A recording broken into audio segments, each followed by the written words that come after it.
Hi there, traders. This is Brad Gilbert with the FX Market Insight for Wednesday, the 19th of August. Right, as we come into the Asian session, the run out of the US North American session, NASDAQ sort of up another 1%, really driving that risk-on sentiment. Now, it's no surprise if you think about it. Everyone's staying at home. They're into the TV, all the tech stuff. So it's no surprise that the tech firms are going through the roof.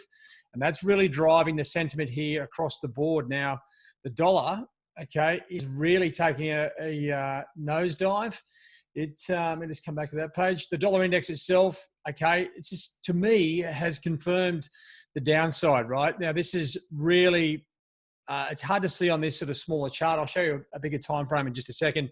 But on the hourlies, dailies, it's broken down. Next stop is probably 90, the figure. It's got...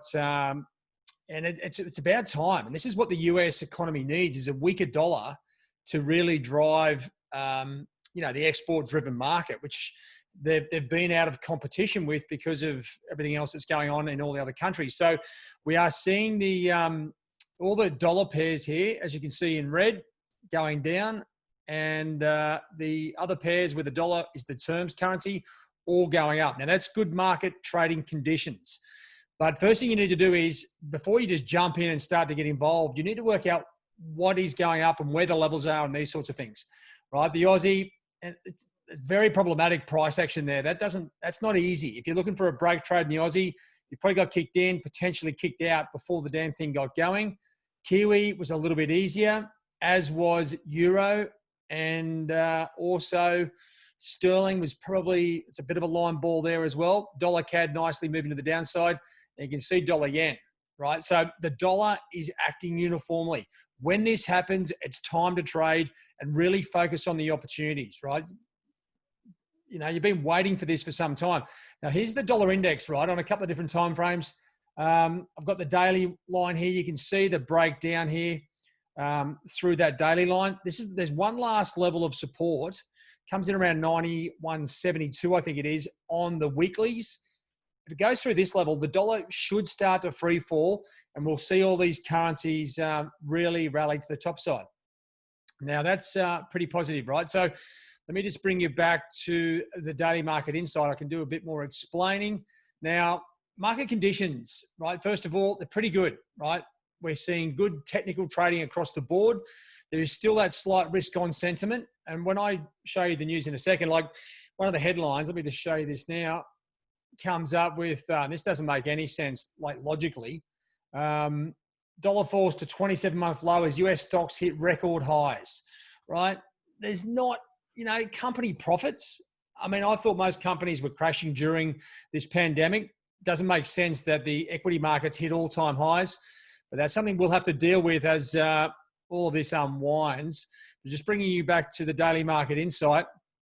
Okay, now what have we got here? Now, when we look at the currencies, these things triggered very quickly, right? The dollar Swiss, to me, if you look through yesterday's market insight, dollar index and dollar Swiss were the keys.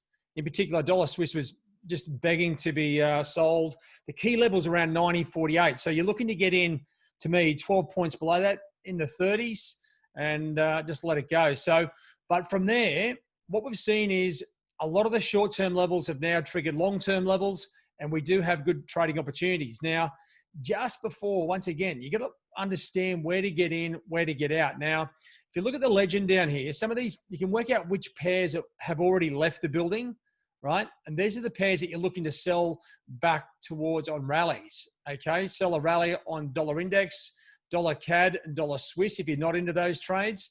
And on the flip side, if you're looking to get into a trade on Euro, I would suggest you look for a buy a dip, Sterling and Aussie.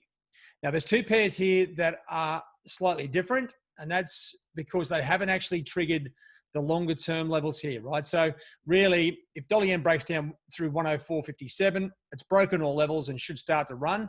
And the same on the top side here on the Kiwi. If it breaks through 66.48, it's broken through all the long-term resistance, and that should start to run there as well. So you got pairs to buy dips, sell rallies, buy a break, or sell a break, right? So we've got lots of things to look at. So this is going to make your trading a lot more functional. You're now looking across the market, trying to identify the best opportunities. If you're in the dollar Swiss, well, hopefully that's going to just keep cruising to the downside. Now, one thing on top of this, don't just fall in love with everything that's going on. We are seeing the market starting to trend. I would expect these to continue as long as the news doesn't change. If the geopolitical news changes, we could see a complete flip side to all of these setups, right? So you've got to stay on your toes. And the best way to manage that is with trailing stop losses, or at least move your positions that are in the cash to break even. Give them a chance to run. If they start to stall, maybe take some cash off the table. If the news doesn't change, there's no reason for these trends to stall, right? And if you look at the various news up here, it's a lot of geopolitical or political stuff coming out of the US. But Donald definitely doesn't want postal votes for the upcoming election. I mean, he'll get crushed on the postal. But you know what? He knows that most people are lazy. And if they don't have the postals, he's a big chance of getting in. So anyway, he's using a whole heap of weird policies to try and get this thing stopped. So that's where we are, guys. I'd say at the moment, keep an eye on the equity markets. This risk-on sentiment is driving the weaker dollar. And as I said, we've got plenty of opportunities here on the table. All the best. Cheerio.